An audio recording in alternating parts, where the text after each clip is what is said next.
ಪ್ರತಾಪ್ನ ಸ್ಥಿತಿ ಈಗ ಮತ್ತಷ್ಟು ಗಂಭೀರ ಅಂತಲೇ ಕೂಡ ಹೇಳ್ಬೋದು. ಹೌದು, ವೀಕೆಂಡ್ ಸುದೀಪ ಕಾರ್ಯಕ್ರಮದಲ್ಲಿ ಈಗ ಪ್ರತಾಪು ಕೂಡ ಕಾಣಿಸ್ತಿಲ್ಲ ಅಂತ ಹೇಳ್ಬೋದು. ಪ್ರತಾಪ್ಗೆ ಈಗ ತೀವ್ರವಾದ ಜ್ವರ ಕಾಣಿಸಿಕೊಂಡಂಥ ಪರಿಣಾಮ ಈಗ ಬಿಗ್ ಬಾಸ್ನಿಂದ ಈಗ ಆಸ್ಪತ್ರೆಗೆ ಕರೆದುಕೊಂಡು ಹೋಗಿದ್ದಾರೆ ಅಂತ ಹೇಳಲಾಗಿದೆ. ಹೌದು, ತುಂಬಾ ಜ್ವರ ಕಾಣಿಸಿಕೊಂಡಿದೆ. 4 ಬಾರಿ ಹಾಡು ಹಾಕೋದು ಕೂಡ ಆತ ಎದುರದೇ ಇಲ್ಲ. ಇದರಿಂದ ಬಿಗ್ ಬಾಸ್ ಕೂಡ ಸ್ವಲ್ಪ ಗಾಬರಿಯಾಗಿ ತಕ್ಷಣ ತನಿಷಾ ಅವ್ರನ್ನ ಪ್ರತಾಪ್ ಅವ್ರ ಹತ್ತಿರ ಹೋಗಿ ಪ್ರತಾಪ್ ಅವ್ರನ್ನ ಎಬ್ಬರಿಸಬೇಕು ಅಂತಲೂ ಕೂಡ ಆದೇಶವನ್ನು ಮಾಡ್ತಾರೆ. ಅದರ ಅಂತ ತನಿಷಾ ಎಬ್ಬರಿಸಲ್ಲ ಅಂತ ಹೋದಾಗಲೇ ಗೊತ್ತಾಗೋದೇನಪ್ಪ ಅಂತಂದರೆ ತುಂಬಾ ಜ್ವರ ಕಾಣಿಸ್ಕೊಂಡಿದೆ ಅಂತ ಕಾರಣ. ಇನ್ನು ಸದ್ಯ ತೀವ್ರವಾದ ಜ್ವರ ಕಾಣಿಸ್ಕೊಂಡಿದೆ, ಎದ್ದೇಳ್ತಾರ ಅಂತ ಗೊತ್ತಾಗಿದೆ.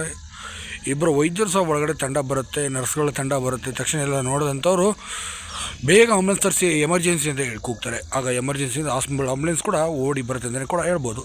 ಇದರಿಂದ ಆಂಬುಲೆನ್ಸ್ ಬರ್ತಿದ್ದಂಗೆ ತಕ್ಷಣ ಪ್ರತಾಪ್ ಅವ್ರನ್ನಾಗೆ ಶಿಫ್ಟ್ ಮಾಡಲಾಗಿದೆ. ಆದರೆ ಪ್ರತಾಪ್ ತುಂಬಾ ಗೆಲ್ಲೋ ಒಂದು ಸಂತೋಷದಲ್ಲಿ ಖುಷಿಲಿ ಇರೋ ಸಮಯದಲ್ಲೇ ಇಂಥ ಒಂದು ದುರ್ಘಟನೆ ನೋವು ಈಗ ನಡೆದಿರೋದು ನಿಜಕ್ಕೂ ಕೂಡ ಇದೊಂದು ಶಾಕಿಂಗ್ ಅಂತಲೇ ಹೇಳ್ಬೋದು. ಹಾಗಾದರೆ ಈಗ ಪ್ರತಾಪ್ನ ಬಗ್ಗೆ ನೀವೇನಂತೀರ? ಪ್ರತಾಪ್ ಗೆಲ್ಲಬೇಕಾ ಇರಲೇಬೇಕಾ ಈಗ ಎಪಿಸೋಡ್ ಒಳಗೆ? ದಯವಿಟ್ಟು ಕಮೆಂಟ್ ಮಾಡಿ, ವಿಡಿಯೋ ಲೈಕ್ ಮಾಡಿ, ಆದಷ್ಟು ಶೇರ್ ಮಾಡಿ. ಧನ್ಯವಾದ.